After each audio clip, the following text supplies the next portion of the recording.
Hey, everybody. Good morning. Welcome back to another live stream. Happy Wednesday to you. I'm, of course, doing our work from home day. We work from home on Wednesdays. So chilling at the place, checking on my trades, just living the trader lifestyle. You know what I mean? Hope you guys are doing well. Hope you like those Christmas intros, man. James did a great job. Our producer behind the scenes, he did a great job putting those together for the streams. They look great.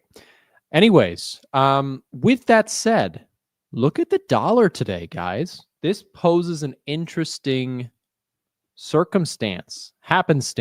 Dollar's moving lower. Very nice.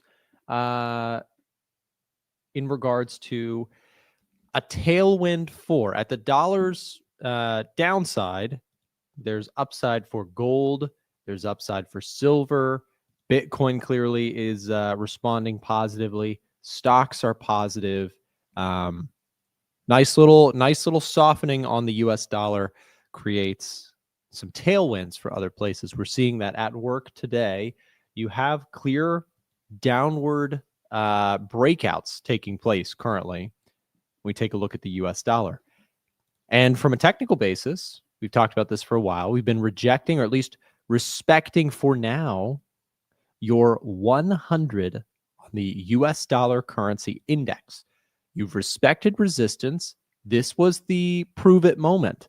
Coming down to a support level, looking left. What happened so far today? And it is early in the day. We're not fully, sure here. We did get strong downside move on the dollar index. If we close like this, that looks really bearish. From a technical perspective, I'd say that looks really fair to kind of make the idea that, okay, dollar looks like it's moving lower, looks like it's trending lower. So for the dollar bears who have been very, very patient, you're starting to get a little bit of reprieve here, at least for now, to the downside. Double top looks to be potentially confirmed as you break this sort of neckline. We say this all the time, but a double top is only a double top once it is. Once you actually have solid confirmation in the form of a break of the neckline, then we call that a double top. But double tops, the problem with double tops is people will call a double top when it's not one, right? Like, what if this had done this? Like, just imagine this, for example. If you had called this a double top and then right here, we actually turned around and went higher, right? You assumed something was a double top when it was just normal consolidation. But now that you're getting this type of move, now that looks like a double top. Now you might say, well, then I'm late to the party already. Not necessarily. If it's a true double top and we're truly going to see the dollar make a larger move lower, which I think is very possible, you have a dovish Fed chair likely taking the stand. You've got Kevin Hassett on the docket, right?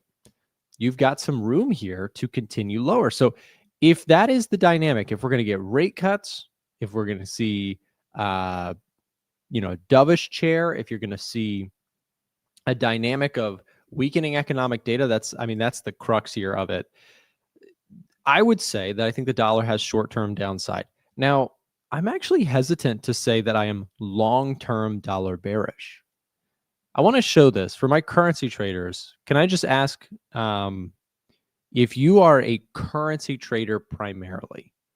Give me a 1 in the chat really quick. I'm just curious if we have a lot of currency traders in the room. I need to adjust my camera. There we go. So I can show off this jewel of a. We're halfway there, guys, to the gold plate. The gold YouTube plate. Help me, man. I'm going to probably break down in tears when that happens. No joke. It's been a ride of a lifetime. Thank you for supporting the channel. Anyways, okay, lots of currency traders in the room. Great. I want to show you guys something. So currency traders, you guys know, in terms of my active trading, it really started for me in currencies. Now I trade, in fact, primarily I trade gold and NASDAQ, et cetera now. But I still love to trade currencies. I've traded currencies for years. It's where I really started active trading. Now I've started in stocks, started active trading in currencies. But here's the thing. Here is why in my view, long-term dollar bearishness is hard for me to get behind. Trade dynamics changing, that's bearish. I get that, right? Concerns about tariffs and all the dynamics. I get that has been a headwind for the dollar this year. A changing Fed chair. He's going to cut rates. Short term, I think the reaction to that is bearish for the dollar. I'm with you. Why I can't really get behind a massive bearish campaign on the US dollar is because of this simple chart right here. And we added a column for you guys. What you're looking at is a macroeconomic matrix. And I made a really dumb error on this. Someone called me out on this, so I apologize. We're going to have to rename this slightly. These are not all G7 currencies, and I'm dumb for naming it that. They're not all G7 currencies. I had to look that up. That was embarrassing. I've done this for 10 years. Flame me in the comments. I deserve it. Okay. Anyways, we'll name it something similar, but macroeconomic matrix. This chart that you're looking at is new to the Edge Finder. In fact, Alan, I see you're in the chat. This might be kind of something that you're interested in, or anybody who is an FX person who's not necessarily like a day trader or may have a longer term. If you look at the weekly chart, if you look at the daily chart, if you look at the monthly chart, if you're a currency trader that swing trades or position trades, or you hold positions for a while, this chart is like the simplest thing that I wish I had a long time ago. Now, you guys know, if you're well versed on Edge Finder, you know we've got the economic surprise meter. This, I would say, is more oriented towards short-term currency traders, okay? So these two charts I'm about to show you, one's long-term, one's short-term. Short-term economic surprise meter is probably my number one indicator for shorter-term projections on currencies. Here's why. The economic surprise meter will compare economic data versus its expectations. So if the Wall Street community expects GDP to come in at this rate and it comes in here, and that's better, right? That's a short-term bullish signal. If inflation is expected to come in at this rate and it comes in lower, that's weak or bearish for the currency. But this second new feature, check this out. If you want a longer term outlook on currencies, the number one thing to watch is this little column on the right-hand side. Real yield is an incredibly simple calculation. It is interest rate offered by the economy in question minus the inflation of that country's currency, essentially giving you your return for investing there minus your erosion of the currency due to inflation. Real yield is simply this minus this. What do you see when we look at the major currencies? You see the US dollar has the most attractive, quote unquote, real yield. It is also supported by the strongest growth of these major currencies in terms of a GDP statistic. You see this? Alan, I made this for you, man. You know this is for you. You and Marco and James are three analysts, content creators that come on the streams. By the way, we got to get Alan back on the streams. This one's for you guys. I mean, for me too. I am, you know, it's always selfish when I'm building stuff in the Edge Finder because this is my big playground that we work in. But this tool, this indicator, is great for longer term projections on currencies because over long stretches of time, real yield and carry trade dynamics are the guiding force to the currency world. So this is where I can't get behind massive, outright, huge bearishness on the dollar. Now, in the short term, dollar could go lower. I actually think that that's possible. Longer term, though, the bigger the dollar dips, the more I start looking at it, I say, okay, I might need to load up and build a position on the dollar long. You see what I'm saying? Because real yield is what investors actually get holding onto a currency or bonds, etc. Think of this as bonds, right? Where are you going to buy bonds? A lot of big funds and sovereign nations and all these things, they park money in bonds, right? where are you going to get some sort of positive yield? That's the question. And where people are going to get positive yield, there's attraction to that currency to buy those bonds. So the US over the longer stretch, the US dollar seems to be an attractive place, at least on this simple graph, for some potential real yield that is positive. So over the long stretch, I don't think the dollar is going to completely collapse unless something drastic changes in this world. Maybe it will. Nobody knows for sure, for certain. But this new feature, we've got it called the macro matrix currently. I'm not sure. Naming might change. It's brand new. We just launched it this week. If you are an Edgefinder user, it's under economic heat maps. I think it's going to stay there.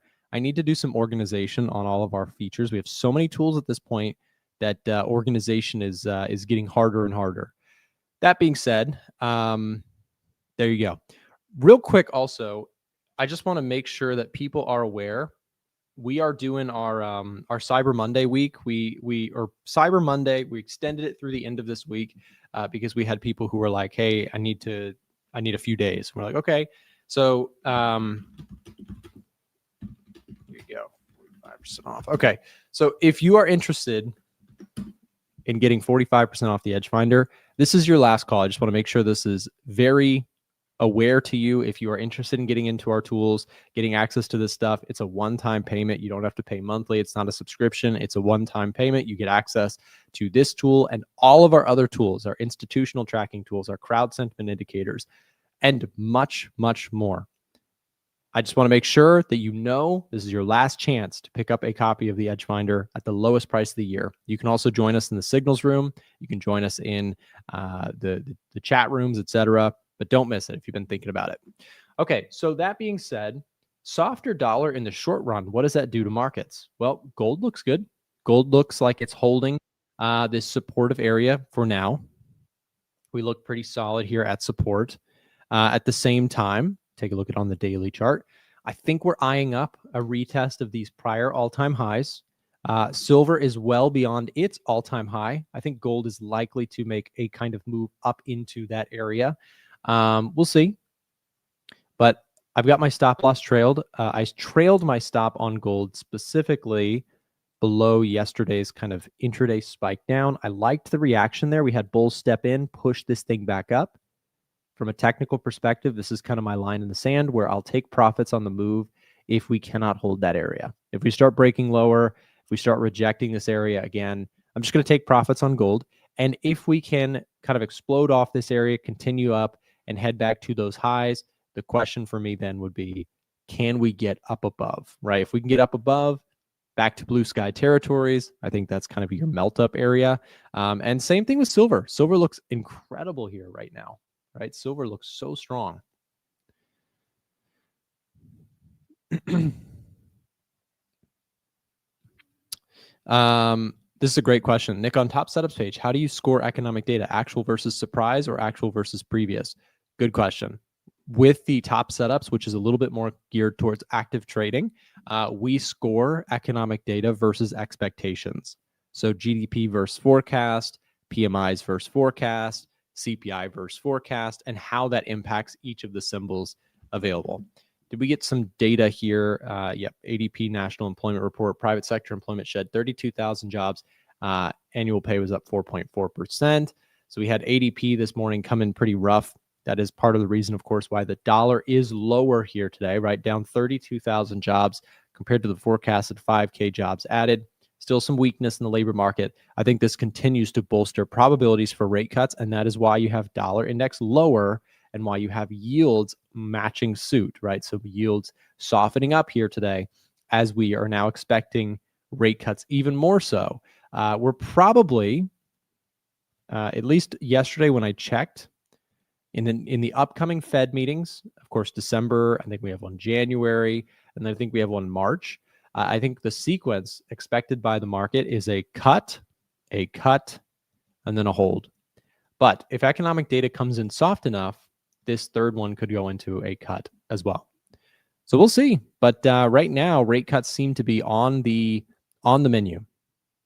What's the cost of the Edgefinder? If you message in, send us a DM on our website. We'll drop a link here in the chat, or you can scan the QR code below my camera. If you message in, our support team can get you the pricing details for our Cyber Monday discount, and also can set up a payment plan if that is something that you would prefer. If you can't pay for the full thing today, I would highly recommend still messaging anyways, just so that you can hear about our payment plans. If that's something that you need, we can set that up for you so that you don't miss the sale.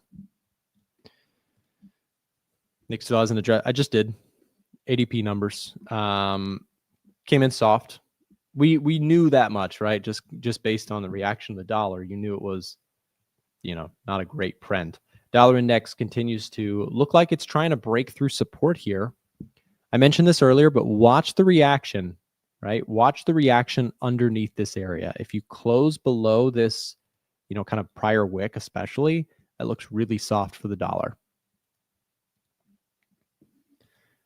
My perception on the dollar is short-term bearish, longer-term bullish, based on real yield, like I discussed earlier. Longer term, like months. I think months away, I think the dollar is likely higher than where it currently sits. But that is, of course, subject to change. Anything can change the markets. I had a dream last night that I was reciting what I say every day on this channel. Every single day in my dream last night, I was reciting this. Trading is a game of educated guesses. There's no certainties. It is like flipping a weighted coin that is slightly in your favor. You're still going to have a lot of times where you guess wrong. I said that literally while in my dream because I was like, I say it every day and I sound like a broken record intentionally because I know that every time I say that, there's someone in the audience who has never heard that before. And that changes their perception because it changed mine big time. Once I started thinking about trading as a probabilities game, truly, not as this guru, he always gets it right about where the market's going to go. And she always gets it wrong, or she always gets it right. Like that thinking was so naive. Whereas great trading, the best traders in the world can get it dead wrong 10 times in a row and still do exceptionally well over the long stretch. That blew my mind when I started to realize that good traders are not fortune tellers. Good traders are much more like, just good poker players. You can't, as a good poker player, not that I am a good poker player, but I understand the simple concepts and the similarities to trading. A good poker player cannot control the cards that get dealt to them, but they can control how much they risk. They can control when they fold. They can control, but you can't control the cards that are dealt to you. We as traders, for some reason, think that the market is more predictable than it actually is. That is the trap. That is the poison for so many traders, is they think they know what the market's going to do with very high probabilities. That is the root of problems for a lot of traders. People think markets are more predictable than they actually are. They're very hard to predict. You could even be right that I could be right in thinking that the NASDAQ's going to go up, right? But what if it does this first and then goes up? It could happen. It would suck. I would get stopped out just before it runs without me. But it wouldn't be the first time. It won't be the last time. And I'm going to show up and do it again and again and again because I know over the long stretch, my strategy makes more than it loses. But I don't know what's going to happen on this trade or the next trade or the trade after that or the next 10 trades. I don't know that. I don't know what the NASDAQ's going to do tomorrow. And anybody who says the opposite, anybody who says, oh, I knew the NASDAQ was going to do this, or I told you it was going to do this. If somebody is saying, I told you about markets, that person is a DA, okay? They're a dummy. Nobody knows. Anybody who claims they know is showing their ignorance unknowingly. If you say, like if I tell you, you won't catch me saying, oh, I knew the NASDAQ. I told you, man. I told everybody on this channel. I knew it was going to do this. That is ignorance. To claim you know what's going to happen is ignorance. Check this out. Let me see if I can show off James's Star Wars knowledge. He caught me. He caught me pulling a Star Wars moment. Only the Sith deal in absolutes. Because somebody commented, they were like, I know that gold is going to do this on my channel. I responded with, only unprofitable traders speak in absolutes. We never know what price will do with certainty. We never know. Ignorance is believing you know what the price is going to do. There's true ignorance. Only a Sith deals in absolutes. Shout out James. That's so facts. I love that quote, man. Quote is so relevant to this conversation. Absolutes and certainties and guarantees do not exist in trading. They don't. Educated guesswork. That's it. That's all you've got. So if you don't know what the price is going to do, it is foolish to have a big position on. Absolutely foolish. If you acknowledge on one hand, okay, I don't know with certainty, and then the second thing you do is you put on a huge trade, foolishness. That's how you blow money over and over and over. Stop that. Don't do that. Okay? I'm speaking to past Nick and probably a lot of people who are still making those mistakes, right?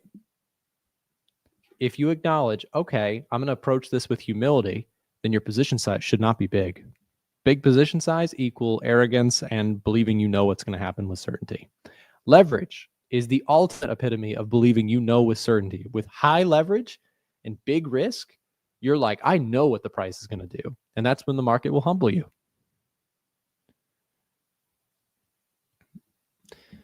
How can one learn about trading probabilities? Back testing. 2 words.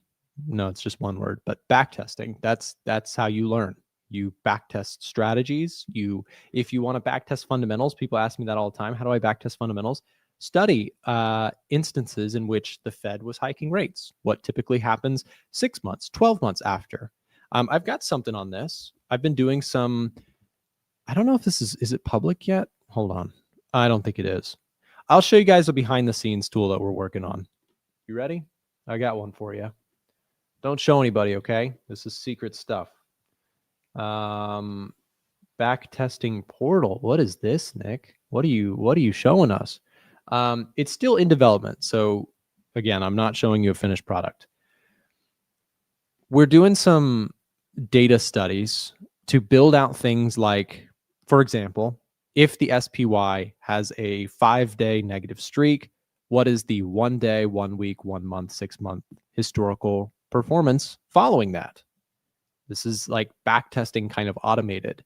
Given a circumstance, right? 3 days up, 5 days up, 2 weeks down, things like that. What is the historical return? What I may eventually get to building is fundamentals. After a rate cut, SPY, gold, what do they tend to do? 1 week, 1 month, 1 year. I can't show you too much of that because it's still very much in development. We're constantly building stuff, but that stuff is coming to Edgefinder. Edgefinder, let me disclaim something. You are going to have, you want to know guaranteed FOMO right now? This is a sales pitch, so leave if you don't want to hear it, but let me just give it to you really quick. You're going to have so much FOMO. If you're thinking about getting Edgefinder, you're like, yeah, it's pretty cool. If you don't get it, it's just going to get way cooler next year, and the price is going up.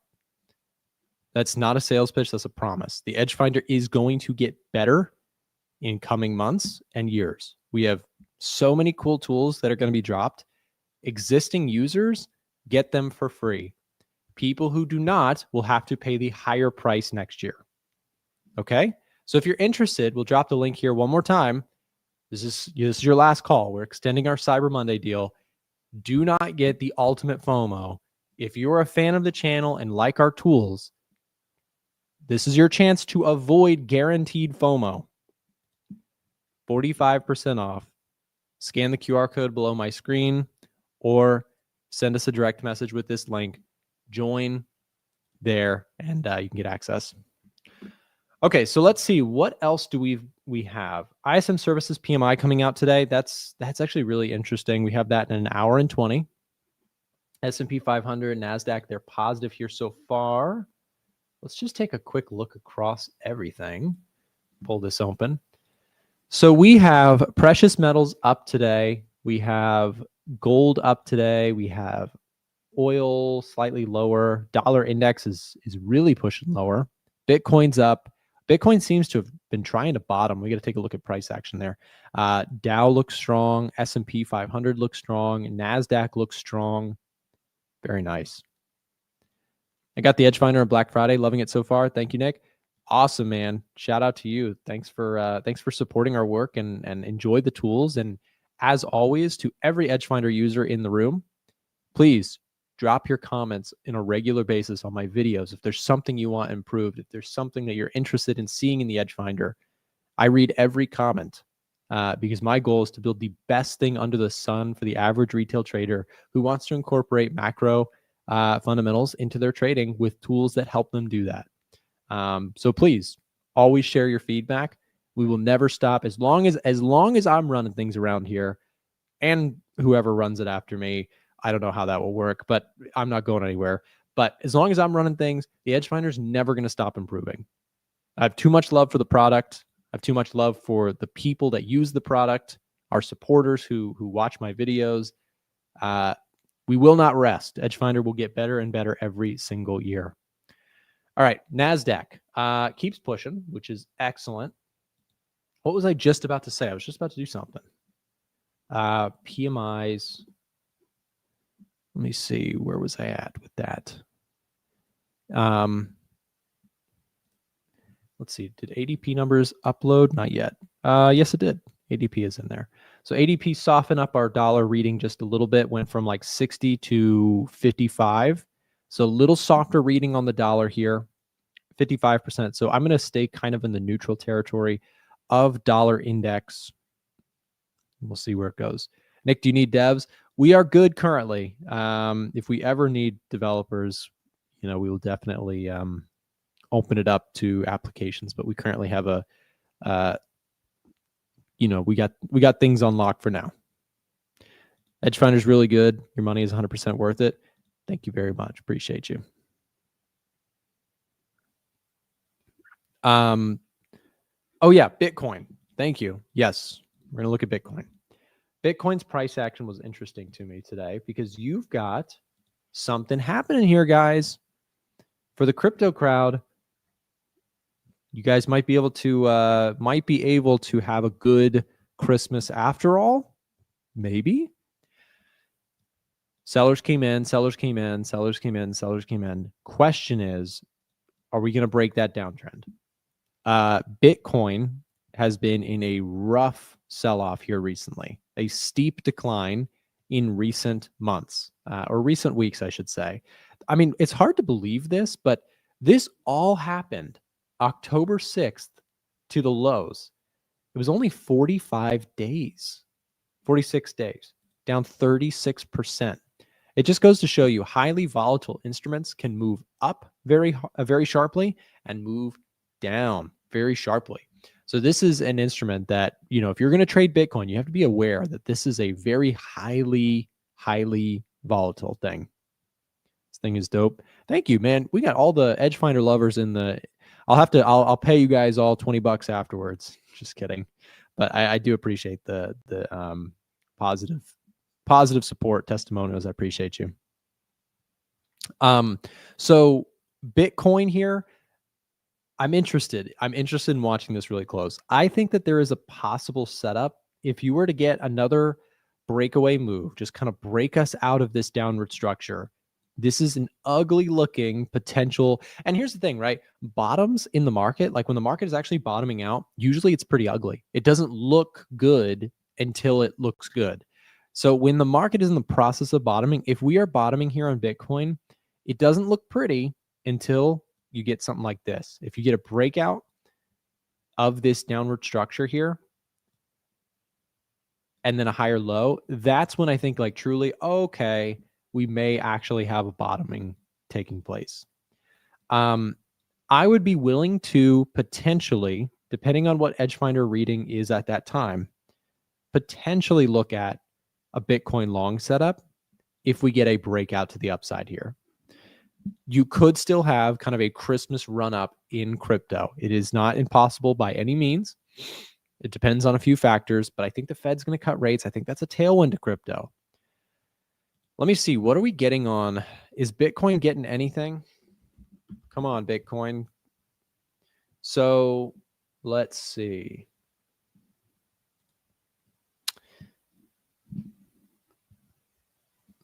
So pretty ugly in terms of longer term downward trend still seems to be intact.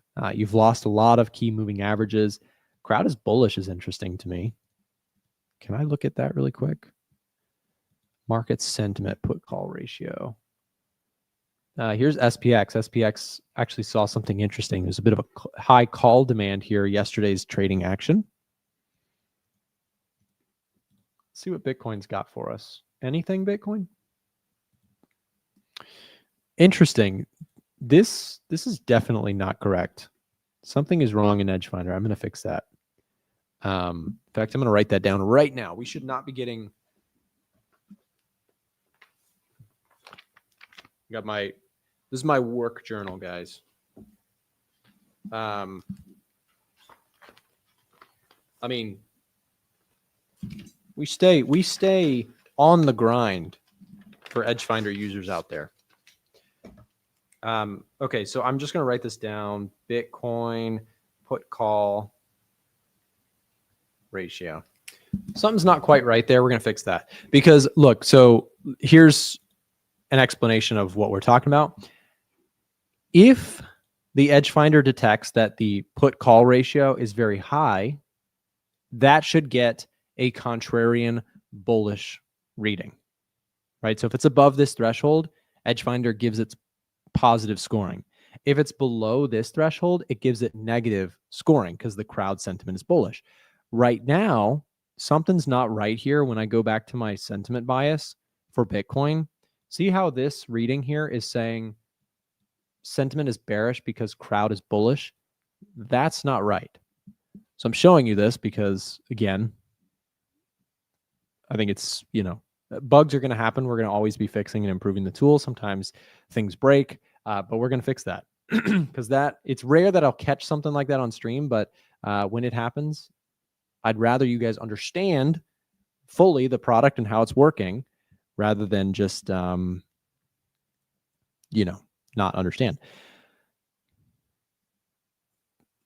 Nick, can we support you so you can afford an iPad? I have an iPad. I like writing on physical. Anybody else like that? I like to write down things on a physical piece of paper. I also like to carry it in my bag and bring it with me because I'm on the move a lot for, I have a setup at home, a setup at work, so at the office. So anyways, with this flipped the other way, this actually should be bullish. Or no, it should be neutral, right? Because we're in between. We talked about going back to our options flow for Bitcoin. This is currently sitting in between extreme readings, so that would get a neutral reading. So real quick, I'm just going to also drop a message.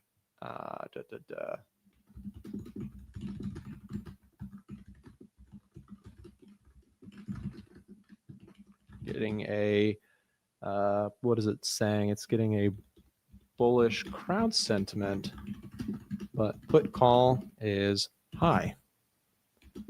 Should be neutral.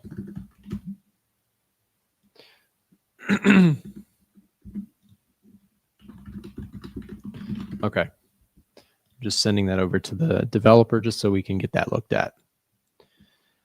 Anyways, S&P 500, I thought this was kind of interesting. So as this market has pushed higher here recently, you've had crowd sentiment kind of get back on the bullish side of things, which this is not out of the ordinary. This is actually pretty standard. Once you get the market kind of in an upward fashion, people start to feel good. They start to get bullish.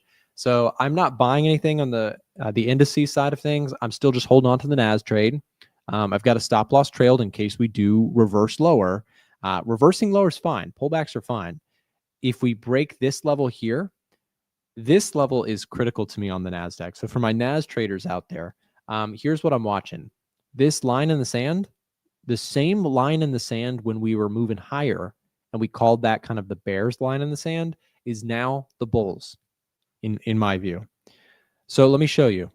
If we go swing high to swing low, we talked about this level, right? This 50% threshold, this past high, this level that we broke out of, the level we tried to hold. The market seems to really care about this 25,200 or so level on the NASDAQ. So We also, even on the way up, broke through that level, retested it, and shot up again. From a bullish perspective now, flow seems to be in the upward direction. Looks like we're headed back to the highs. However, if we want to come back and retest this area, I'm fine with that. What I would not be okay with, or where I would be like, okay, I probably need to close out this trade and just take a profit on it, would be if you were to get a breakdown through this level that cannot hold it, right? So if you get this reaction, that's fine. If you fail at this level, that's where I'm like, okay, I'm just going to take my profit and move on to the next one. Does that make sense? But from a critical spot kind of perspective, this area here is where I'd really like to see bulls stay strong. So we'll see what happens with that. But so far, my cat is crying. I don't know if you guys can hear that. Hold on 1 second.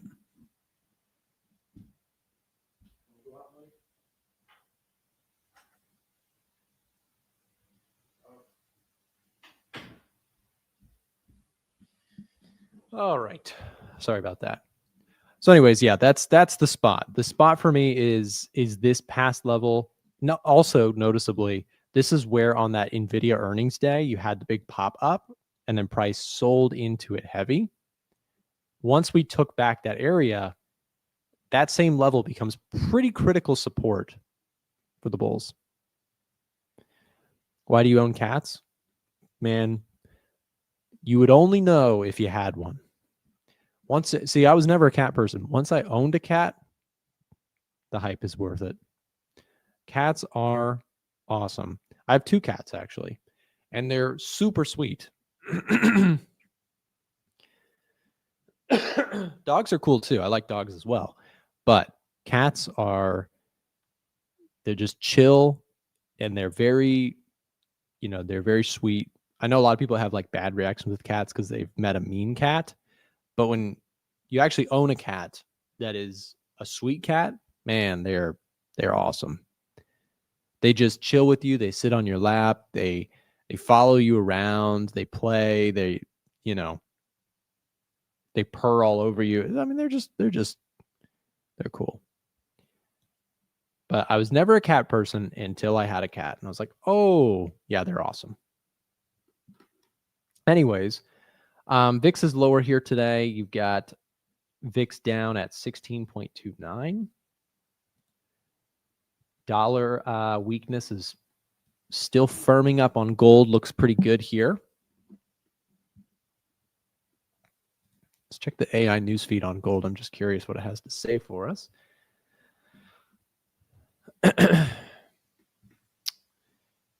Metal remains up year over year. Gosh, that's a crazy return.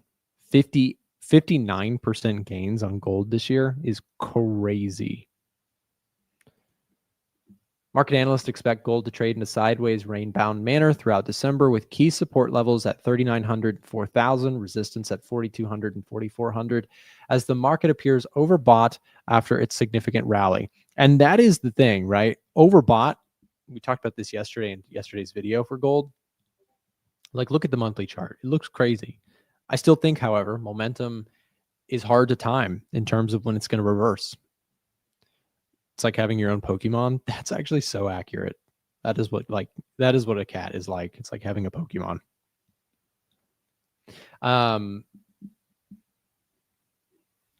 Yeah, so I think your next, if you're going to go zone to zone here on gold, close above here looks really solid. So we'll see. But I do think gold is trading higher based on the idea that, okay, you've got rate cuts coming down the pipeline. And if the Fed cuts interest rates, it's an interesting dynamic, because if the Fed cuts interest rates, people who are skeptical about the Fed cutting from a political motivated perception, it will probably lead to concerns that the national debt's going to balloon higher. And that is perfect for gold bullish scenarios, right? Rate cuts and worries about national debt are like the recipe for gold bullishness. So I think that's why gold and silver are moving higher. I think that's why it can continue to do so. I think you've got a lot of momentum here. I like silver on a pullback if we get it. Let me check top setups because I haven't even checked that here so far. So gold and silver are currently not getting readings. I bet you the reasoning for that is that a little bit of crowd sentiment here is probably chasing this move in silver. That would be my guess. So if you got a little bit of a retest of this area of support, that would look really attractive around like that 54 area, that prior all-time high. Looks really good. Yeah, silver's been excellent, Max. It's been really, really good. Cats are really clean compared to dogs. That is also true. Cats are very clean. And cats don't have to be brought outside when it's cold. But dogs are really cool too, because when you bring someone over, dogs instantly love them, right? That's pretty awesome. Cats are not like that. At least most cats that I've met, at least. They're like super skeptical of new people.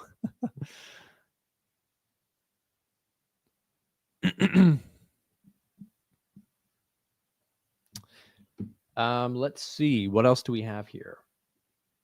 Dollar index still pushing lower. Bitcoin up 2%. Looks good. Ethereum also actually seems to be closer to a breakout here than Bitcoin. Granted, Ethereum has had an even rougher sell-off. 45% drop. That is no joke. Crypto experienced a pretty rough sell-off.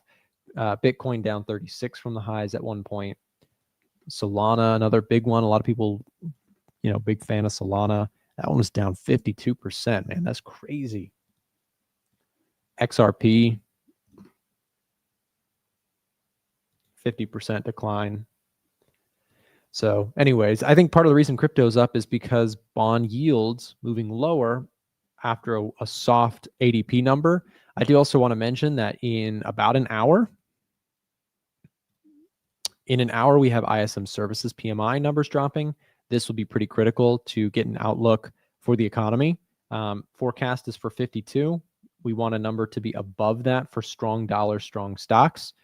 Below that would be weak dollar, weak stocks bias. Now the price action reaction in the 5 minutes after could be all over the place, but from a general perception, the way we've scored our algorithm within Edgefinder, strong PMIs, like higher than expected PMIs, are positive for the underlying currency and the underlying stock market.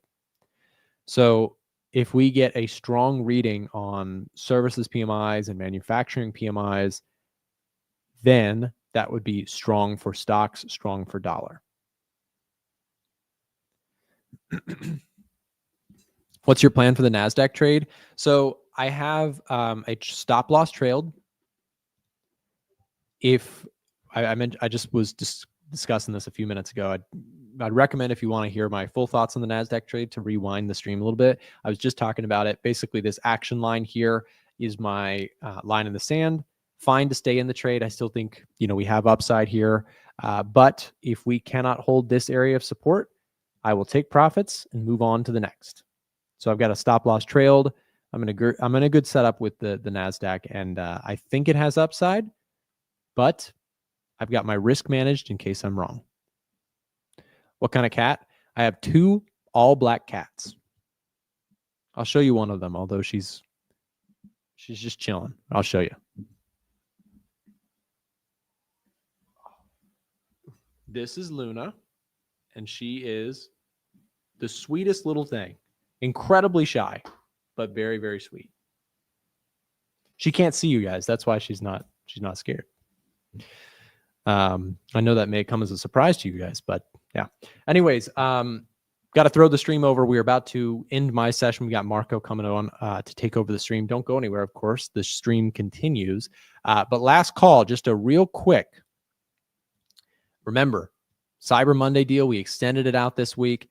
Everything, our VIP room, Signals access, the stock box, the Edge Finder, everything is 45% off, We are also offering to do payment plans to people who need to split up the cost. And if you're in a place where the US dollar is very expensive, send us a direct message now and we will find something that works for you, as we know the dollar is expensive in certain parts of the world. If you have any questions, want to set up a payment plan, or just want to take advantage of the 45% off sale before it ends, click this link that's just been dropped in the chat here to speak with a member of our team here, or scan the QR code that is below my camera, and that will also connect you with a real person on our team to go over our different options so that it works for you. With that said, don't miss it. And up next, you've got Marco taking over the stream. Stay tuned. Hey guys, I just wanted to jump in for a second and let you know a little bit about today's live stream sponsor, DNA Funded. DNA Funded has very generous profit sharing, up to 90%, and 3 different unique challenge types. For those looking to get funded, they also have speedy payouts, unlimited trading days on the first and second phase of their challenges, a very wide list of different things you can trade with over 800 different assets tradable, and maybe the most important component, a very experienced team behind the whole operation. So if you're interested in learning more about DNA Funded, click the link, check it out, see if it's right for you, and make sure to do your own due diligence to see if what they have to offer fits your trading style. For 20% off, you can use code A1T20. Again, that will be 20% off any of their challenges you'd like to check out. Thank you again to DNA Funded for sponsoring today's live stream. Now back to the show. Hello everyone, welcome to my segment of the stream. So I do hope everyone is doing well. If you have any questions, comments, let me know in the comment section because I have it open on the side. As far as the markets go, I took a new position on the euro and US dollar. So this was a position from yesterday, running some profit right now. This was also a signal in the A1 Trading Discord, which if you guys want to join, there's a link in the description, as well as my discount code Marco. So now I have 2 positions in the markets. First position is NZD USD, which has also been running in some decent percentage. And the second position is this euro dollar position. I do have the NASDAQ on the watch list. I'm looking for potential buy setups, and I have silver, which I also want to buy. Okay. Looking at the Forex factory calendar. Also, I want to mention, so why am I doing this? Why am I short on the US dollar? There's multiple reasons, but the main reason is that the Fed is probably going to cut in December. They're most likely going to cut in December. And there's the new Fed governor. So Powell is out. The new governor, the new chairman of the Fed, will be a Trump person. So it'll be someone that Trump likes. And I think it's pretty much apparent who it will be. I just forgot the surname. And that person is pretty dovish. So you have a rate cut in December. You have rate cuts coming in 2026. Okay, so rate cut in December, and then you have rate cuts coming in 2026, as you can see here. So pretty much the dollar is pretty weak and supposed to get weaker. DXY seems to be going lower and lower. We just broke this pretty important trend line right there. So pretty important trend line got broken. We got some decent momentum out of it. So all of the stars are aligning for higher inflation, lower US dollar, rate cuts, and Trump's hands, or kind of the US administration hands, let me just put this a bit lower, going into the Fed. So the White House has started to have more and more influence on what the Fed does.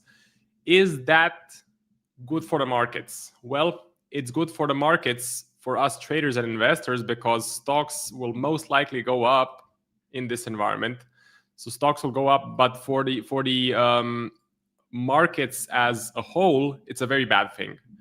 The Fed was installed for a reason. So the Fed was developed for a reason. If the US administration now controls the Fed, well, then the Fed has no role anymore, right? their two main mandates are keeping a steady employment and keeping inflation around 2%. Well, employment is looking okay, but inflation is too high. So inflation is definitely a problem. If we look at the CPI, see, 3%. And what will rate cuts produce? Well, they will help the stock market. They will make loans cheaper. But of course, what is the price? The price is that inflation goes up. So you can't have good stock market. You can't have cheap loans and low inflation. It's always a compromise. That is one of the rants that I currently have is the things that the US administration is doing and how they're influencing the Fed. It's not going to end well. They did it back in 1929. There was a massive crash. There were some other reasons as well, because there were a lot of really small banks and there were a lot of bank runs. What is a bank run, you may ask? A bank run is when you have a small bank and like 50 or 60% of its customers line up on the streets to pick up their cash that they have deposited in the bank. Well, the bank only keeps, I think, 5 or 10 or 15% of the actual cash on hand. So when there's a bank run, when there's more money being withdrawn than there is in the bank goes bust, the bank goes bankrupt. And that's what happened in 1929 on a massive scale. Pretty much most small banks disappeared overnight. But it all started with a crazy stock market, with extremely cheap loans, extremely high credit, and the Fed not hiking interest rates, but keeping interest rates lower than they should, because they were influenced by powerful people back in 1929. So not a good story for the general person living in the States or in the world, because it's all connected. The United States is the leader, the main market. Everything that happens in the United States eventually gets transferred, eventually pours over into Europe and then into the rest of the world. So pretty interesting what will happen. Of course, as traders, we can prepare for that. We can kind of keep our money safe. Keep safe against inflation. Of course, the best hedge would be to buy silver, to buy gold, to buy the NASDAQ or the S&P.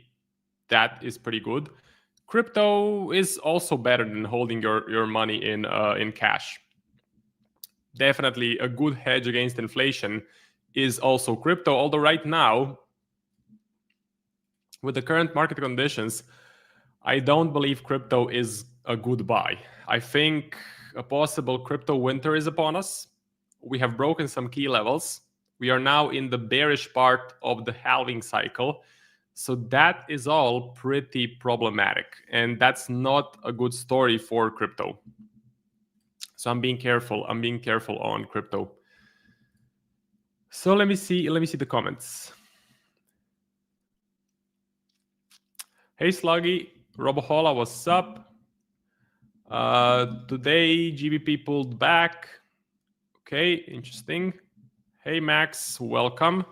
Let's see, GBP AUD. Okay, so looks like the pound is gaining some strength. I'm not sure what is happening in terms of the news, but there's just a bit of a pullback. It's not massive, but there is a bit of a reaction.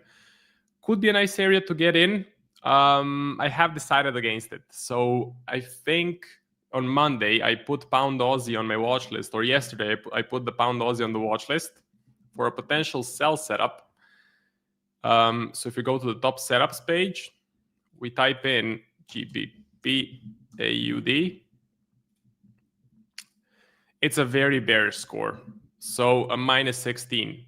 And I was considering selling, and this would be a nice area to sell, but I have decided against it. I already have 2 Forex positions. I'm not looking to add a third one for now. Again, the Aussie, I think, is strong. The pound, I think, is weak, even the long term. So I'll think about it some more.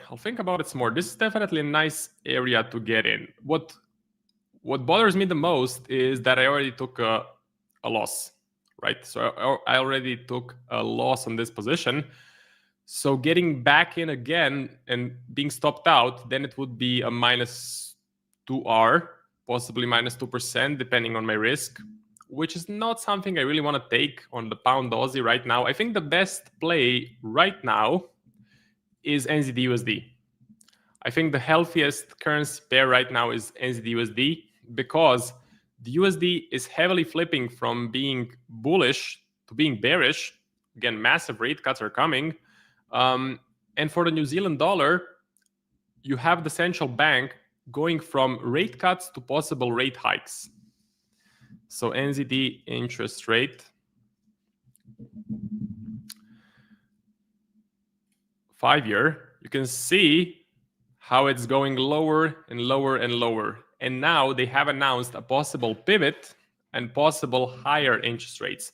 So possible rate hikes for the New Zealand dollar. Now that is going to be interesting to see what will happen, but in and of itself, it's a bullish event. That's why you had this initial explosion, and I think there must be some follow through as well, right? So if you compare all of the currencies, the New Zealand dollar has lost the most value against the US dollar. I think a bit of a rebound is due. I think there is a lot of opportunity for this to go up. I think the rate cuts that already happened were super aggressive. So that is the game plan. Favorite currency right now, NZD USD. Hi Marco, your USD CAD, did you take profits? What's your take on the pair? Okay, let's take a look. USD CAD. So I got taken out of USD CAD for around break even. Price went up. I moved the stop loss below this swing low. I received some positive swaps. So of course, if you go to the carry trade scanner and you type in USD CAD, it has to be all caps. You're going to notice carry direction is a buy, interest rate divergence is plus 1.75. So it's positive swaps. I'm happy with the positive swaps. It was not much. It was not like a massive profit, but it was at least positive. So got positive swaps, took a small loss on this position, and I'm out. So good that I got out because this just keeps on going lower. As I mentioned, right now I'm pretty bearish on the US dollar. We're just getting a lot of dovish news. Like the new Fed chairman, super dovish. The new potential Fed chairman. And I think on Polymarket, there's even, so if you go to new Fed chair, Polymarket. So this is the guy. So Kevin, wait. Okay, so we had no announcement by December 31st, but I think Kevin Hassett is most likely going to be the new Fed chairman. Okay, so this, I'm not sure why this went to 86%, but Kevin Hassett was like leading in this graph at one point with 70% chance that he's going to be the new Fed chair. He is pretty dovish. That's what we know about him. He's pretty dovish. Let's see if I can get an entry on GBP/NZD to sell. That I think that would be good to sell. I can take a look. GBP/NZD. See. I don't see a clear direction lower, so technical analysis would not really fit with my fundamentals. Fundamentals for me are bearish on GBP/NZD. But if it works for you, then go ahead and follow the plan. For me, I would prefer to see this be in a downtrend. Views on GJ. Okay, sure, we can do GJ. Where is the other guy? I'm the other guy. Silver price action has been the cleanest over the years. So let's see silver price action. Just a sec. Okay. Silver, yeah, amazing. Amazing price action on silver. I absolutely agree. I think this looks super bullish. I think this is a nice hedge on inflation. I think this is a great play If you're short on the US dollar, you're most likely going to be long on silver. It's an inverse correlation. So as the US dollar loses value, silver gains value. So just a great chart, great instrument, and I'm definitely looking for buy setups. I think inflation is still in control. I personally would not agree with that. I think 3% inflation is too high. I think it goes against what the Fed is saying. The Fed is saying that their main mandate, or their second mandate, is a target of 2% inflation. We have been running steadily above 2% for months and years now. So I would say inflation is elevated. The 2%, they actually mean 3%. So maybe the 3% is the actual target inflation rate, which is kind of high. I don't think that's pretty healthy. PMIs help GBP. Okay, we can take a look at that. NASDAQ dropping a bit as far as I saw. I'm not sure what is happening. Marco is a bird pet guy. I have a dog, or my grandma has a dog. Let's see. Check Aussie NZD. Mario been building DCA shorts. People will really gamble on anything. Marco. Where's Nick? So Nick had a segment in front of me. Nick usually starts off the stream. I'm somewhere in the middle, and then you have James, or James is somewhere in the middle, and I finish up the stream. For the actual stream schedule, a great page is this one, A1 Trading live stream schedule. So here you can see exactly who is streaming for each day and at which time. Highly recommend you guys check this out. Also, let's mention the sponsor of today's video. That is going to be DNA Funded. So if you guys are looking to expand your trading capital, if you're looking to get more funding, because that is one of the main issues that retail traders have. They have three main issues. First is unrealistic expectations that they will get rich in 3 months. Not going to happen. Try 10 years. They don't have a trading edge. ICT, SMC, fair value gaps, that's not a trading edge. ICT is a scammer. Technical analysis in and of itself can maybe work for 1 year, maybe even 2 years, but eventually it will stop working and you will lose your edge. So it's a pretty tough thing to trade solely technical analysis. And the third thing is, if you have $5,000 or $10,000, it's far too little to do any damage in the financial markets. I would say 50 to 100,000 euros is the minimal amount if you want to try and live off of your trading profits. So that is a big problem. You can fix it by looking at, for example, prop firms. So if you want to expand your trading capital, we have a 25% off code for you guys, A1 Live. So A1 Live gets you 25% off any DNA Fund challenge. This is my personal 50K two-phase evaluation in phase 2. Current equity is 51.5, so I'm pretty close to passing the phase 2. I have 2 trades open, buy on the SPX, buy on the Aussie dollar, both trades running in some profit. So pretty happy with this. We will see what will happen. If you guys are looking to expand your trading capital, DNA Funded, great prop firm, ran by professionals. They have good trading conditions.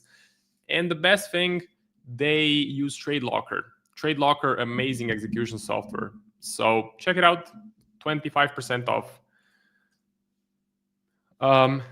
Heard Nick had a pretty bad month last month. I don't think so. I think he recovered because, as far as I know, Nick actually bought the NASDAQ here on the dip, and he bought gold pretty low. So he bought gold, I think, here. So he's running some really decent profit right now. Microsoft news, that's why NASDAQ is down. What news from Microsoft? Maybe we can find it in Financial Juice. Let's take a look. Microsoft lowers AI software sales quotas. Okay, so that's pretty bad. It is something I have been fearing of because the current driver of momentum on the stock market is artificial intelligence. So AI is the number one thing that is driving the markets, I would say. The AI spending, Lots of data centers, OpenAI investing billions and billions of dollars into companies building data centers. Again, to build the data centers, you need construction workers, you need materials. So a lot of spending being done. It's being reflected in the stock market. So people are expecting it to be a massive payoff. And right now, it looks like we're starting to get some problems. So Microsoft seems to be lowering the software sales quotas, which is pretty interesting. This is something you don't really want to see. I have been following some experts on the subject, and they were talking about the AI revolution and the AI bubble, and they said the market will start to crack when there is some sort of a post or an announcement by a technology company saying that maybe AI won't pay off as much as we think. Maybe this huge investment is too much. Maybe there's not gonna be, maybe like 60% of the world won't be using artificial intelligence actively every day, which is, I think, the prediction of OpenAI. Their prediction is that I think 40% of the whole world population will be using ChatGPT by 2030. When you think about it logically. Not gonna happen. Just not gonna happen. Unless they are the sole sort of creator of artificial intelligence, but they're not. You have Grok, you have Gemini, you have a bunch of them. Why would you want to use ChatGPT when Gemini is even better? Like, have you tried Gemini? It's faster, more reliable, creates better pictures, in my opinion, faster pictures, and you don't need to pay for it. So the competition is fierce. Competition is fierce. This is not a good sign. I don't like to see this sort of headlines because it's starting to show some cracks. We're starting to show some cracks in the AI narrative. So let's see what will happen with that. I'll keep monitoring the situation. Let's see as well. I like it too, man. Very informative. Well, thank you very much for the feedback. Dow is also down. Dow Jones. Yeah, but it's just down on the day a little bit. It's not producing large red candles, so I don't think it's a big problem so far. PPI news, PPI. You can't organize chats with folders in Gemini. Okay, so maybe that is a feature that is missing, but that can be changed in one software update. So it's not a massive edge that ChatGPT has folders, chats and folders. It's not an edge. An edge would be if they had a massively better software or massively faster or massively cheaper software, which they don't. Let's see. Forex Factory, ISM services PMIs coming in at 4 p.m. PPI news, I'm not sure what PPI news you're referring to because this is my Forex Factory calendar and it's not showing any PPI news. I think we had that last week. Yeah, so last week we had the PPI news. Anyway, I'll be here more often. Are you live every day? Yep, pretty much.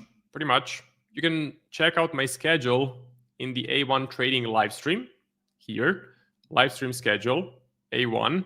Here it is. Check it out. It's possible. Damn, my uni here in Nambia uses both of these. I'm sorry I butchered the name, but Gemini is better. He's talking about old news. Yeah, I'm guessing because last week we had the PPI print. Does Gemini have an iOS app? I don't know. I just use it on my browser on my PC, so I'm not sure. PPI for Euro. For the Euro. Okay, I don't have it here because it's only red folder news, but I don't think it's going to be that important. When is the next upload, Marco? So I do have a personal YouTube channel. I think I'm going to upload something next week, most likely. So if you want, give me a follow. It's Marco's Trading Journey. That's my personal YouTube channel. There is an iOS app. Great. That is good. So getting back to the charts, gold and silver, they look pretty good. They look pretty interesting. Silver is still my favorite. Looks the best, has the best momentum, looks pretty bullish. So I'm looking for buy setup. The first level where I want to see the price pull back to is around 54. So 54 would be the first level where I'm looking to get in. It would be close to the 20 MA, and usually I prefer getting in close to the 20 MA. I think it's a good area. So if we can pull back a bit more, I'll be in. The main problem with silver this year, silver has just been running away from me. So we never got any substantial pullbacks except this one where I did get in, but it didn't work out. If you can see this, I got stopped out by a couple of points. But here I didn't get any entries. Here I managed to catch an entry right here. If I just print all of the, so I took an entry there. Nice profit, had a small profit right here. But the bulk of the move, I was looking for pullbacks. We never got one. So that is one of the problems I have with silver. Something I need to work on is I need to be a bit faster with getting in on entries. Gold does look attractive in this. So it's still not near the all-time highs, while silver has crushed all-time highs and went far and above them. But I still prefer silver. Let me see the edge finder. So the top setups page. Let's see. Gold. Neutral. Silver. Neutral as well. Interesting. Probably before I take anything, I would need to see a bullish print on the edge finder top setups page. That would be of a huge help. Seasonality is bullish, which is nice. So yeah, I do prefer silver. I'm looking for a pullback. I'm looking to see if we can hit 54. That would be nice. The stock market, you know what? With this recent crack that we have just seen on financial juice, Microsoft lowers AI software sales. Yeah, not sure. I definitely am bullish overall. Definitely bullish. I did not get in on the pullback, which may have been a big mistake. But again, most of the experts that I'm reading and closely watching, they're saying watch for the small cracks in the AI story.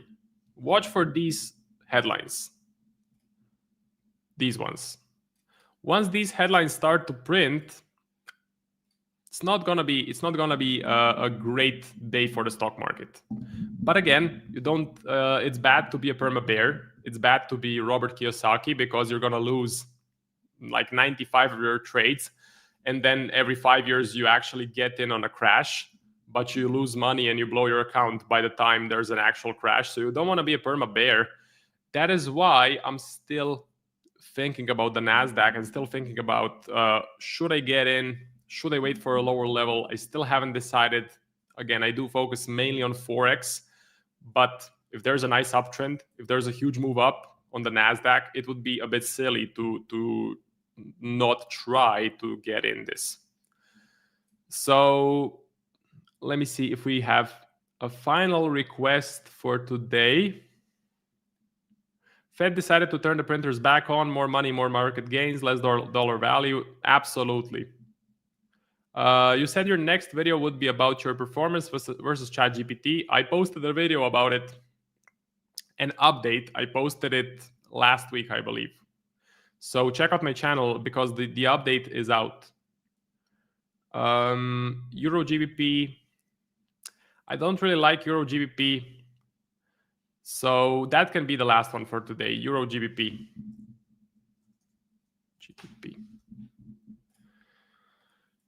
It is bullish. I'm definitely more bullish on the euro than on the pound. But in my opinion, not the best Forex pair right now. The euro does not have as much strength. So I would prefer, if you're looking for a pound pair, I think pound Aussie is better.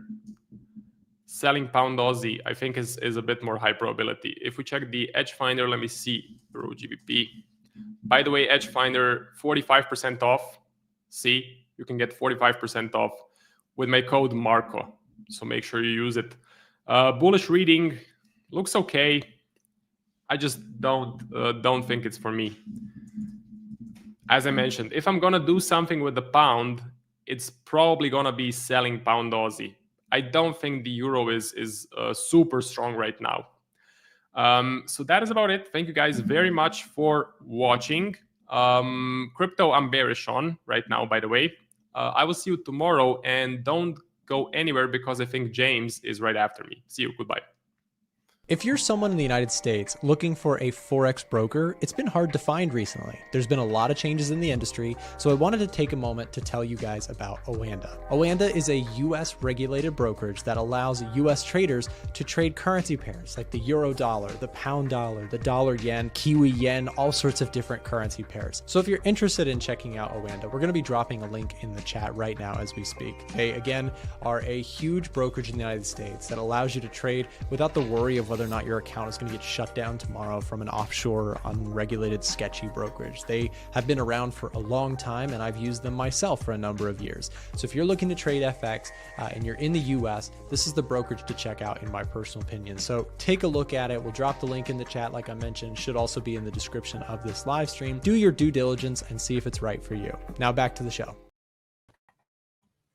Hello. How's everyone doing? Hope you're all well. Hope you're all having a great week. Halfway through, it's hump day.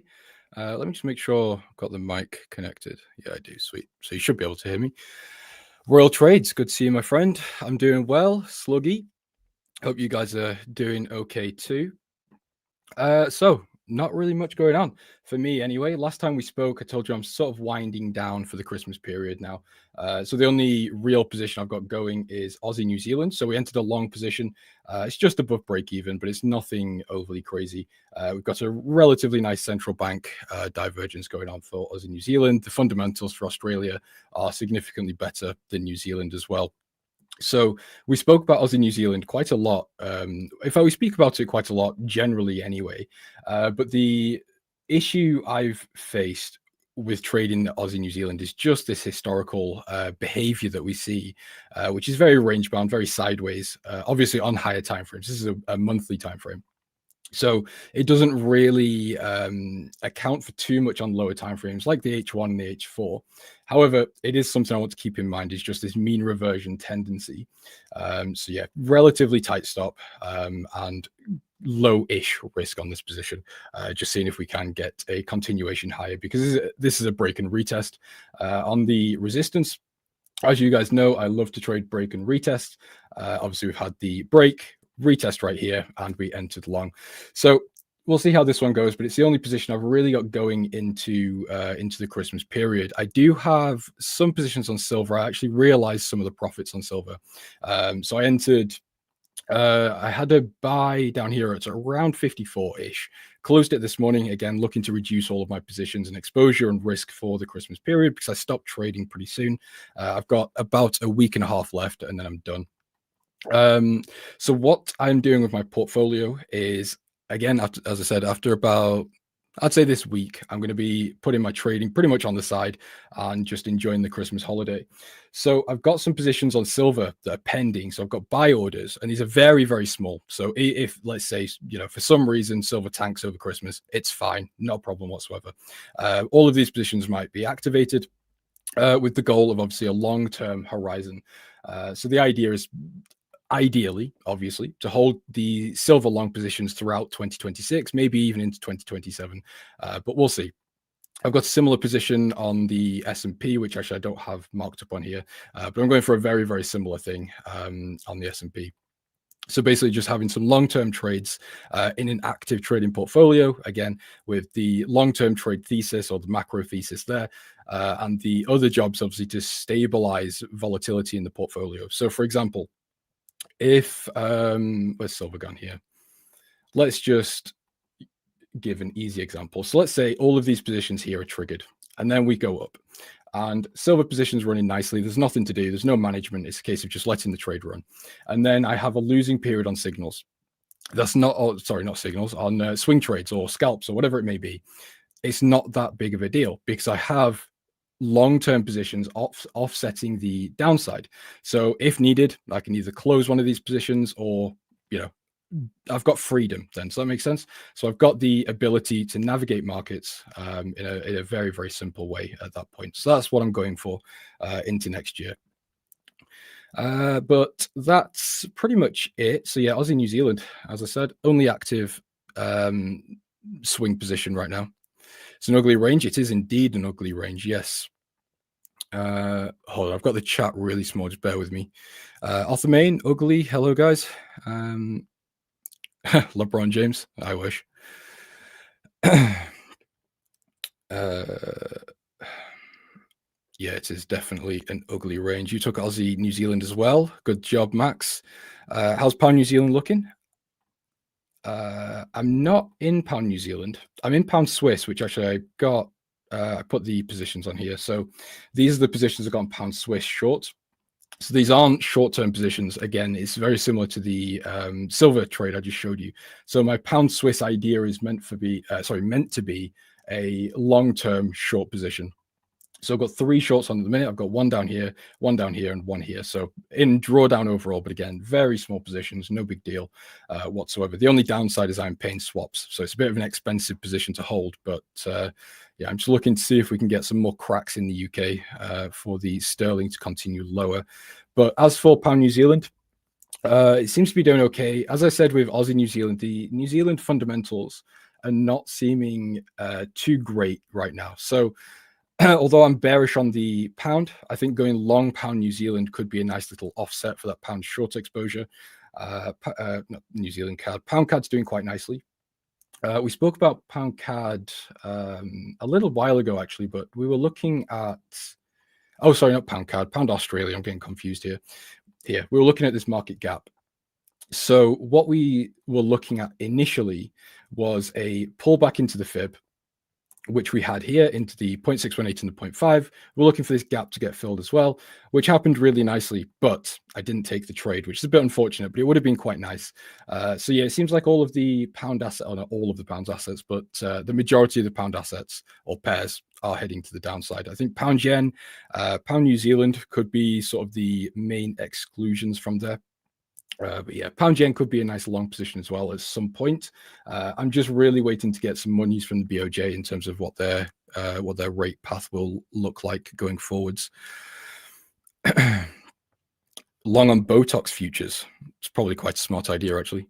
What do you think about Bitcoin?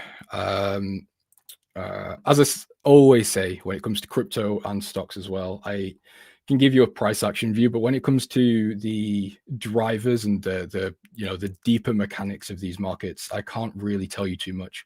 Just because I don't trade them, so I don't research them, so I know very little about them on a day-to-day basis. So let's see, what do we have higher time frame wise? This actually, it's not quite a fib level, but it does look quite nice. I mean, technically, we're in a very stable uptrend on the weekly time frame. We've got the high, higher low, higher high, and this potentially is the next higher low. So in terms of trend wise and price action, it actually looks quite good to potentially go higher. But again, that is a weekly time frame, so it's a long time horizon. Short term, to be honest, probably shorts are looking a little bit more ideal here. So I'd be looking for a break and retest. So we've had the break, look for a retest here, then continue lower as we've had these moving average crosses, indicating that trend change. Again, that is purely just technicals. So do your own research. Don't take that too seriously. James, what's my phone number? You're going to have to give me some money to find that out. I remember you made that call on Pound Aussie gap fill, worked like a charm. Yeah, it was good. But again, unfortunately, missed my own trade idea. Don't miss news. Yeah, so we've got, just bear with me for a second. What do we have today so far? So we've had ADP employment change, which came down. We had industrial production month on month, which came up slightly to 0.1. What have we got next? We've got composite PMI. We have got ISM Services Employment Index, ISM Services New Orders Index, ISM Services PMI. That's what we want. That's the main one. So that's in just under 20 minutes. So yeah, we'll pay attention to that. But someone just drop a message in the chat when we're about 2 minutes away from the news, and I'll bring it up. I've got a bad habit of completely forgetting to go over news when we're on stream. I want to start trading. I just trade currencies. I want to diversify. I want to start trading it. Oh, okay. You want to trade something else? What are you wanting to trade, Ugly? What's your goal? Are you talking about crypto or Bitcoin? Because if that's the case, I can't give you really that much source. I think with Bitcoin, you've got to look at things like cycles, which obviously you do with currencies as well. But you have to look at Bitcoin dominance, alt seasons or alt cycles or whatever. I don't know. Not really involved in that world very much. So let's see what's on the Edge Finder. We have Euro dollar reading bullish, New Zealand dollar, and Australian dollar, US dollar. Interesting. So it seems like the Edge Finder is very bearish on the US dollar right now. So Australian dollar, US dollar price action is horrible here. It's very sideways, very difficult to try and trade this. Again, daily time frame. So let's scale down a little bit, see what we can find on the H4 potentially. Yeah, there might be an entry here somewhere. So what we have is a possible trend change here. We could see a pullback towards the 200 moving average, then potential continuation to the upside. That's kind of the only thing I'm seeing off the top of my head right now. But yeah, I think going short US dollar could be quite fruitful. So what else was the euro dollar here? So we were speaking about euro dollar at some point. I can't remember when it was. So this may not be correct. This may not be the setup I was looking at. But at one point over the past 1 to 2 weeks, I was looking to go long euro dollar on a fib pullback, which looks something like this. Maybe again, I can't remember the exact time. So unfortunately, I'm not positioned in euro dollar, but I would be if we could see a reasonable pullback and then continuation higher. I think that might excuse me. I think that might be quite nice. Now, I'm not as bearish on euro dollar as what a lot of people are. So on Twitter, you see a lot of people actually going long euro dollar now, mainly the fundamental traders.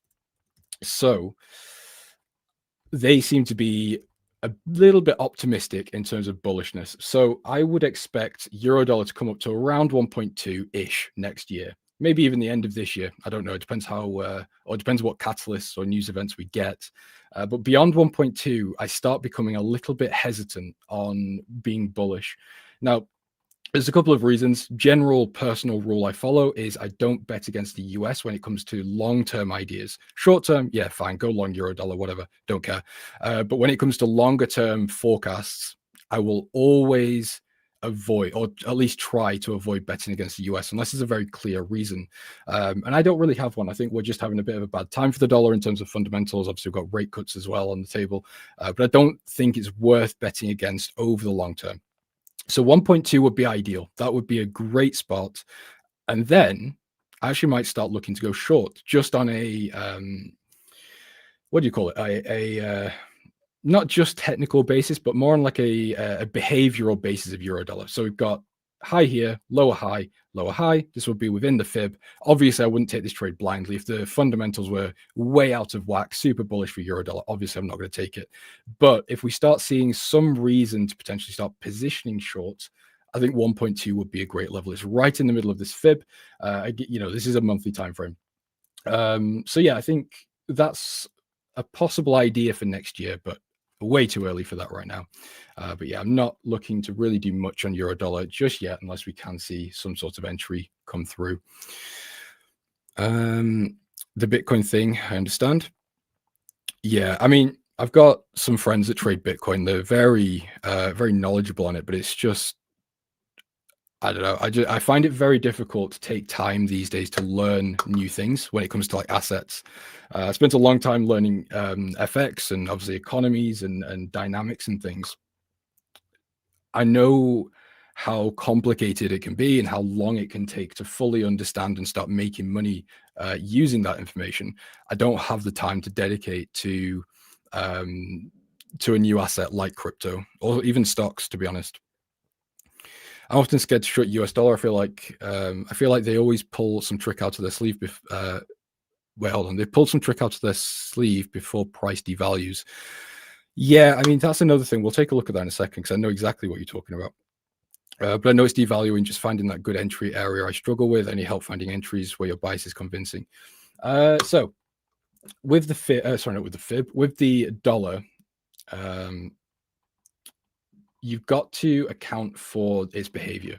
So the dollar moves in very, very obvious cycles or runs, whatever you want to call it.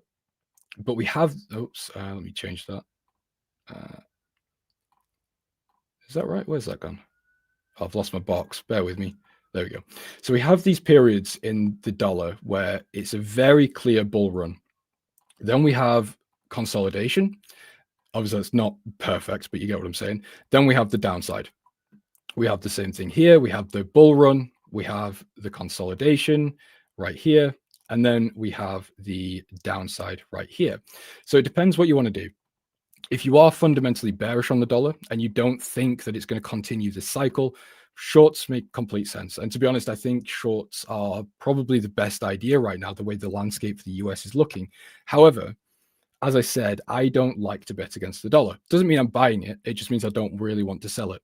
So I am looking for maybe the next leg to the upside.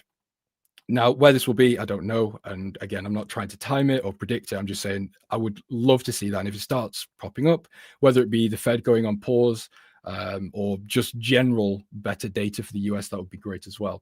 But yeah, I'm looking at this level right here. So what we see is bottom, double bottom here, and we have pretty much double bottomed as well here. So whether price can hold this level will tell a lot, because we've got the 200 monthly moving average right there. And again, we do have this support and we've got this trend line. So I don't think it's going to be easy for the dollar to start coming lower. I think it would take some real problem, to be honest, but it's obviously possible. So yeah, that's the view in terms of the dollar. Let me go down. Let me just get rid of these and go down time frames. So I think when it comes to, if you want to be a dollar bear, fine. But in my opinion, you should be careful. So I would wait for the moving averages to cross. We've been in a very clear uptrend here, following the 200 pretty much perfectly. We've now broken below. We've retested and rejected the 200. So I'd be waiting for another pullback to the moving averages once we've crossed, then potentially lower back into this trend line towards, let's say, 97.2, I think makes sense. That's the bear case on the dollar. But yeah, it really depends on your approach, your own research and things. Here we go. S&P Global Services and Composite PMI came in lower. Let's just take a look. 1 second. Yes, it did. So it came out at 54.2, down from the previous, which was 54.8. Forecast was 54.8 as well. So yes, slight undershoot there.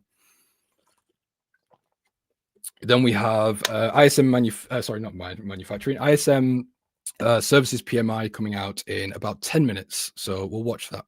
What's my channel name?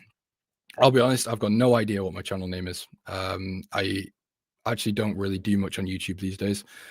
I think if you type in Forex James on YouTube, I should come up somewhere. I will incorporate monthly more often in my analysis. You're the man. Let's prosper. I hope you do prosper, Daryl. Yes, the higher timeframes like weekly and monthly often get disregarded. However, they're the ones that tell the bigger picture. And quite often, what you'll find with specifically Forex, because that's kind of my main bread and butter, price will react to higher time frame levels, whether it be a breakthrough or a rejection. I don't know. Obviously, it depends on the backdrop for that market, but you will often see some sort of reaction. So I've not tested this, by the way. This is a complete sort of shot in the dark or an idea. But if you see a market coming up to a significant level on a monthly time frame, even if it's just a resistance, it's reasonable to look for short-term shorts off that level, even if it's not with the overall trend or the fundamentals, because again, it's a higher time frame level.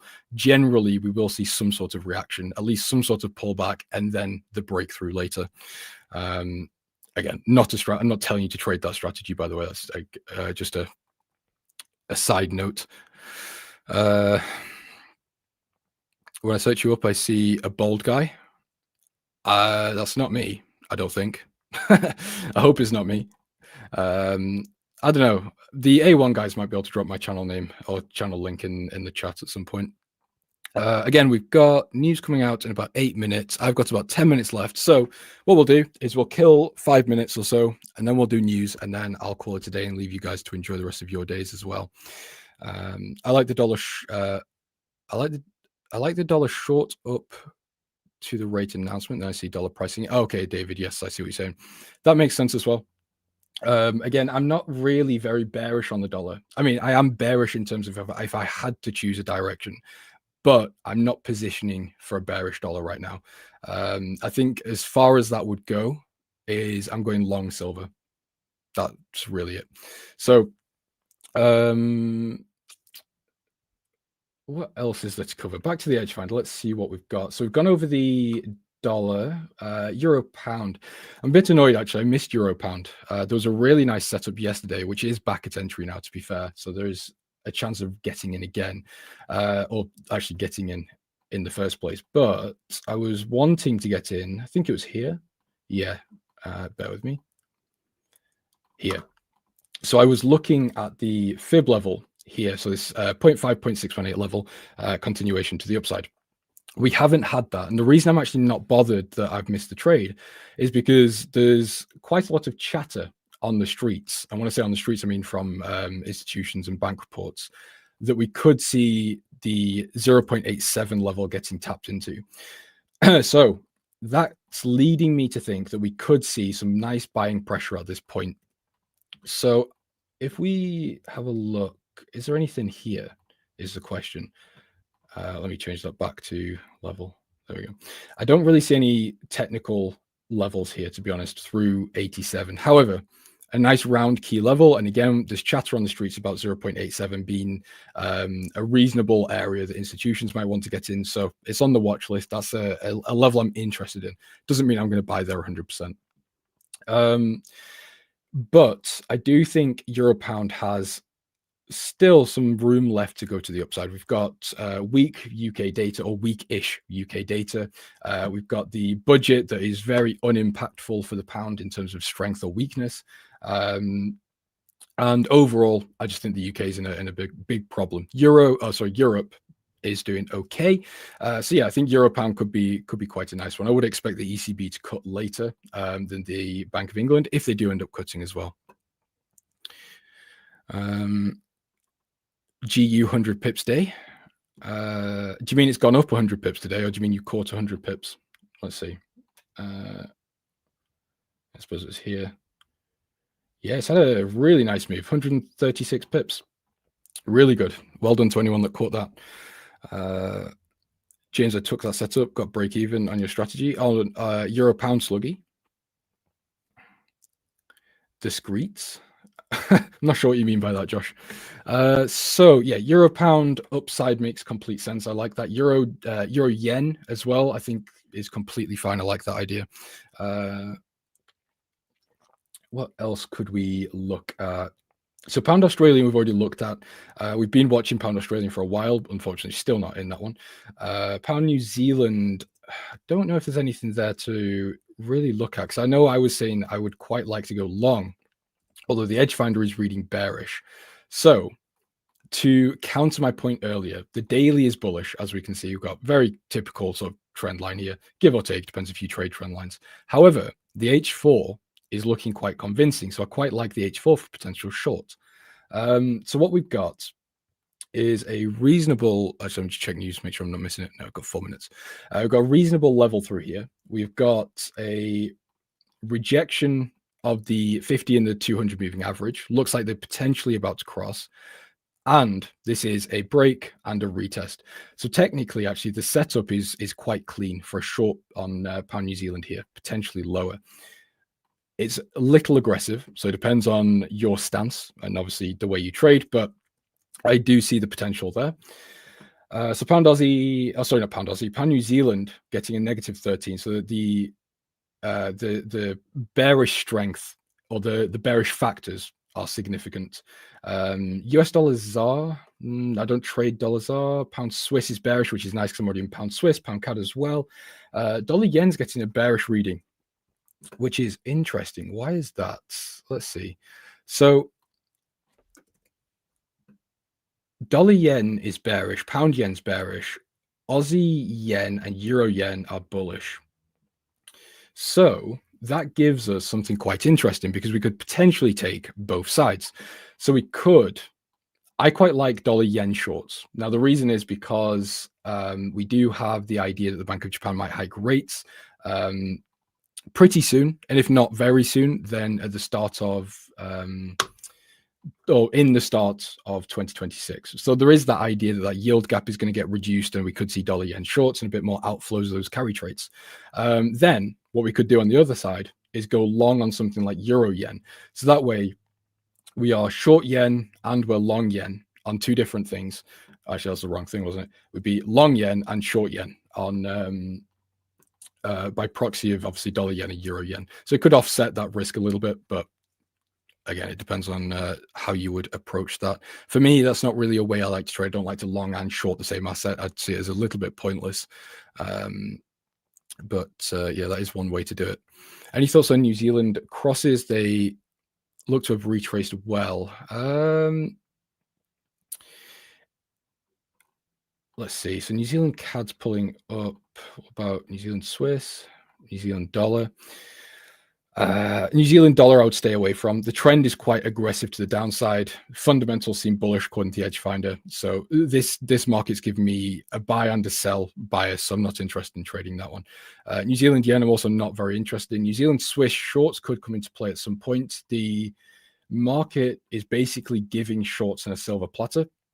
So obviously all you'd need to do really is sell on the 50 moving average, maybe save a little bit of budgeting for a sell, an addition on a 200 moving average pullback.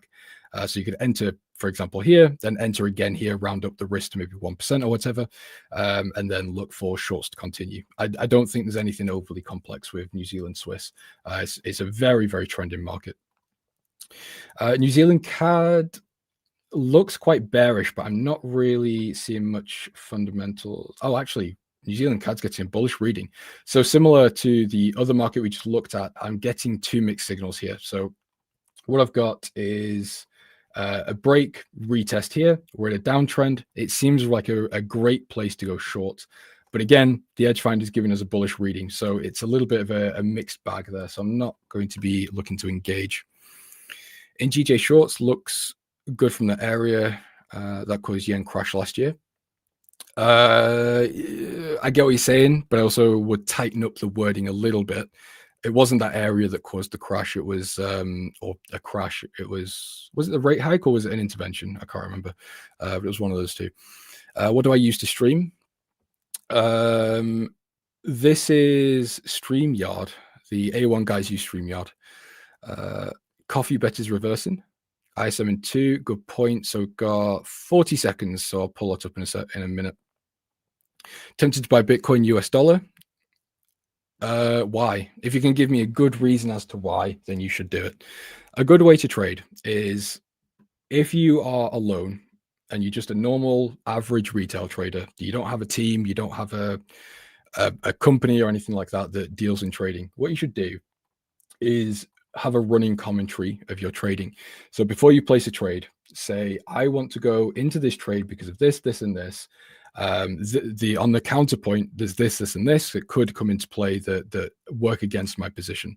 And that way you are verbally speaking. I know it doesn't sound like it does anything, but it does. If you verbally express what you're seeing and thinking, it can really clear up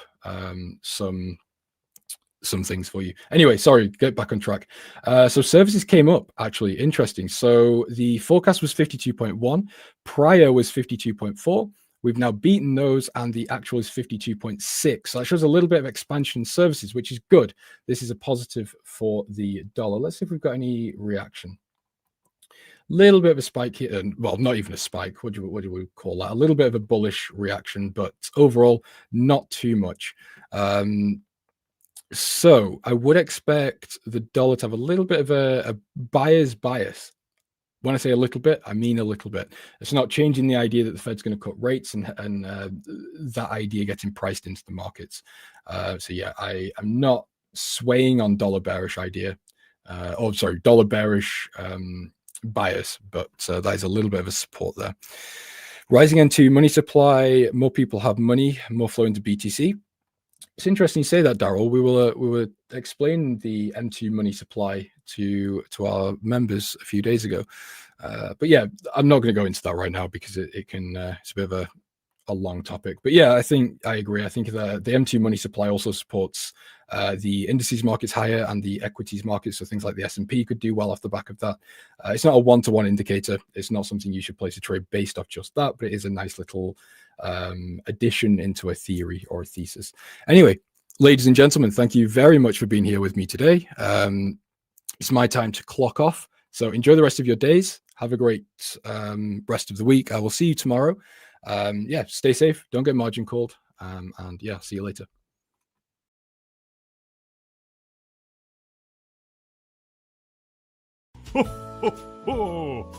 Thank you for watching today's A1 Trading Show. Be sure to subscribe and to turn on notifications so you don't miss the next one. Want to get put on the nice list this year? Then make sure you check out the A1 Stock Box. That's all for today, everyone. We'll see you tomorrow. Ho, ho, ho, ho.